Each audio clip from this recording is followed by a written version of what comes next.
Hi, good morning, everyone. My name is Gil, and I'm going to introduce you a part of my PhD thesis about motor learning is reaching a plateau required for motor skill acquisition. As Jason probably said about procedural learning or motor acquisition, it's a multi-phase process. It starts with a fast learning phase, which gains in performance rapidly occur. And then you see a plateau phase, which the performance levels off and it's stabilized. And sometimes you see a latent phase, which the learning doesn't occur online, but offline after a break in practice or even sleep. And without further practice, you'll see the same performance as you see in the first session, and sometimes even delayed gains that occurs on the following session. So the task that we used, and today we're going to talk about the plateau phase. Thank you for the effect. Okay. The task that I used in my thesis was the timed up and go. Maybe you know it from the rehabilitation centers. It's a task that we use it a lot in rehabilitation, and the participants were asked to stand up, walk as fast as they can, turn around for after 3 meters, and return to their seats. Thank you. Much better. And you're gonna see it in a video. It's very complicated for healthy young adults. Yes, it's a very complicated task. As you can understand, most of us are experts in everyday activities such as walking or standing up. But in a sequence of the time that can go, we wanted to see if there is a skill acquisition as a simple task that has been seen in other studies. We went through an exhausting session of 18 trials of time up and go in the first session. And on the following day, they were asked to perform 8 additional trials. And we wanted to see in a long-term retention after a week to see what happened for their learning. Did they memorize what they learned, or did they forget? Are you ready for the results? No, you've seen the video. So as you can see on the x-axis over here, you can see the number of trials, and you can see the duration of the time that can go on the y-axis. And then you can see on the first session, there is a rapid gains in performance in duration, which is maintained after a 24-hour break. Additionally, after a 7 days break, the performance again is retained and even further improved across every session, which means that the timed up and go can be acquired as a simple task that has been learned before. And there were 2 phases of new learning in this first session, the fast learning phase and the plateau phase. The improvements on the first session was around 15% in performance in tag duration, tag timed up and go, okay? What about the kinematics? The kinematics explained us what happened through when we examined only the gait parameters, and we saw 2 mechanisms. One is a continuous learning of the acceleration of the step, and the other one, we even saw delayed offline gains, but only between the second and the third sessions in terms of variability of practice, as Jason previously said. But I told you that I was going to talk about plateau. So what we have examined? We know that plateau is a stabilization of performance, and we know that stopping training before reaching the plateau can even be less effective in learning and sometimes even diminish long-term retention. Not only that, but reaching plateau can ensure the initiation of consolidation processes, and sometimes you have to reach plateau in order to get delayed gains in the following session. Yes. טוב. רק לבדי שהבנתי. בפסט לרנינג, באיזשהו שלב אתה מגיע לפלטו, ואם אתה עוצר לפני הפלטו, אז הלמידה לפני זה לא אמרת שאם... Okay, I will explain again. There are articles, there are studies that show that if you don't reach the plateau, you'll get less effective learning, and then you don't get to consolidation in some tasks. Okay? You know you reach the plateau when in the beginning, in the first learning, you're בפעם הראשונה שהם שם כבר אפשר לראות, זאת אומרת, מתי אתה יודע, how you know that you reach the plateau? How you know when to stop? When it won't be too small? As long as you see the patient or the participant improve in his performance, you know you are in the fast learning curve. But after a few trials, you'll see that he will stabilize, although that in the following session, he can even further improve. It doesn't mean that he reached his maximal performance. Okay, did you understand?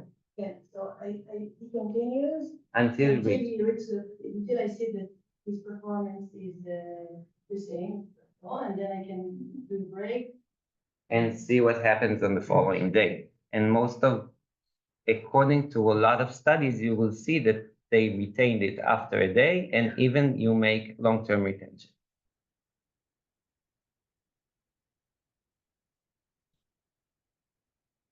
Okay, so we wanted to see if it's actually true in the tag task, and what we actually did.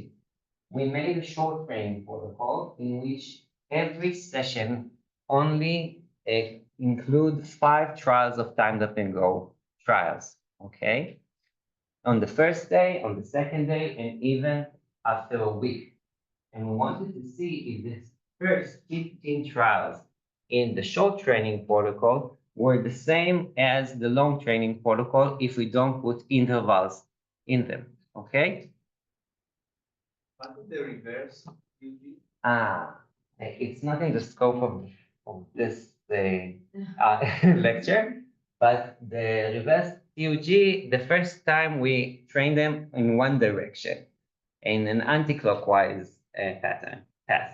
And we wanted to see if there is a transfer in the third session from one path to the other when we asked them to walk in a clockwise path. Okay?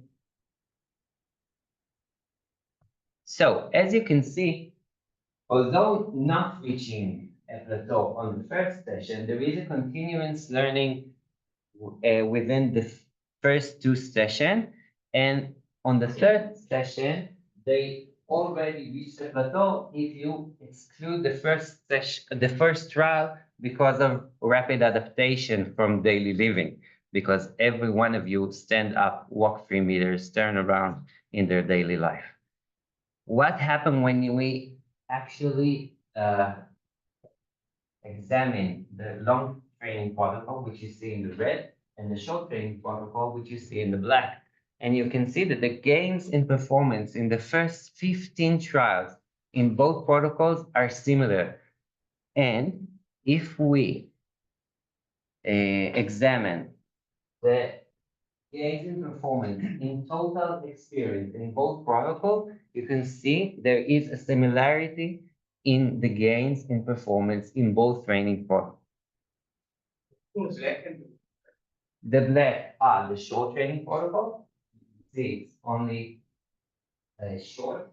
This is the first session, this is the second session, and this is the third. And the red one is the long protocol.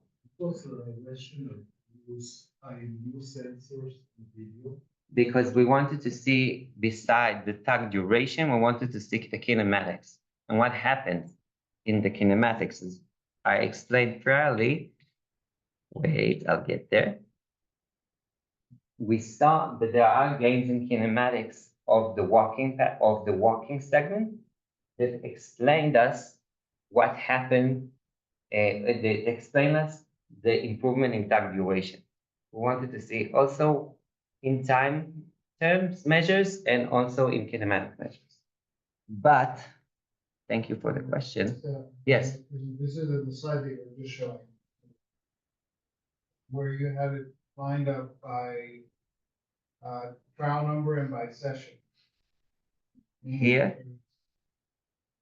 This Yeah. one? Okay. So I can't tell there whether what we're seeing is that what matters is how many trials you've done, or what matters is how many sessions. Okay. So I will explain in two different ways.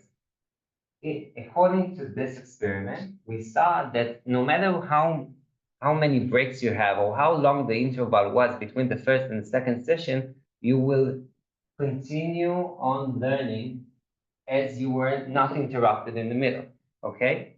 So you need the amount of trials to have the same results, the same performance, okay? But the kinematics are not the same. You don't learn the same way when you have short session and one long session. And we don't know which is preferable. We just know that the learning mechanism is not the same. If the kinematics explained us in the long training protocol what happened during the tag duration improvement, here the kinematics did not explain except only one measure. And there was a significant difference between the kinematics in the long training protocol and the short training protocol.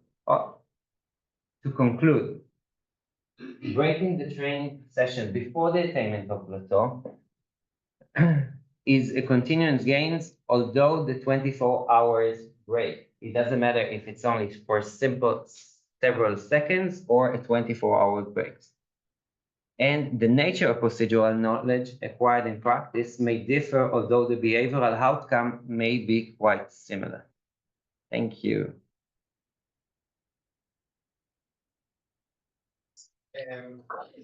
You say for yourself that the TUG is something that we do naturally hundred times a day. You are very expert in that. What is the reason that you chose this paradigm for experiments? Didn't you weren't you afraid of any ceiling effect or other? I was. Expertise effect? When I just started the journey, I was wondering if we're going to see any effect of learning while we're doing a task contain only mundane activities, which we do every day. But rehabilitation in physiotherapy contains mostly these activities. And we wanted to see if healthy young adults with no cognitive or learning disabilities can learn the task in this manner, like it's a simple task with the same phases, in order in the following studies to see what happens in the elderly and in people that went this through. Yes. So if I understand you right, Yes. the claim is that the performance reaches the same level, the kinematics are different. Yes. So what are the long training people doing to achieve their performance, or the short training? Yeah. How I believe it's possible. I'm not doubting. No, it's okay. I'm just asking mechanistically, what are the kinematics of the long training?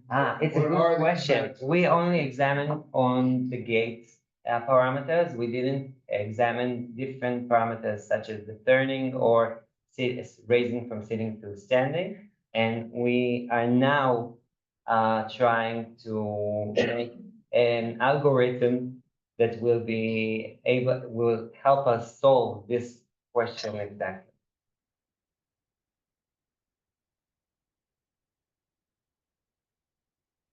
Could be that the time after you go as a clinical task for dynamic balance looks at other aspects of learning or relearning than the aspect of it's not a continuum of improving time after go as I don't know, like the same mechanisms that are achieved that progress, or that there's something has to do with recovery of dynamic balance that can be seen in the clinic. And you are starting something else in the on that curve, like around the city.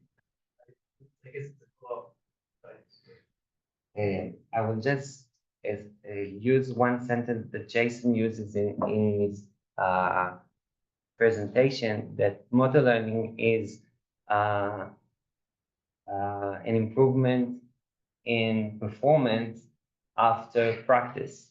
And this is what we see in the tag paradigm, although it can be that their balance improved or even the understanding of what they're supposed to do, but it's still motor learning, to my opinion.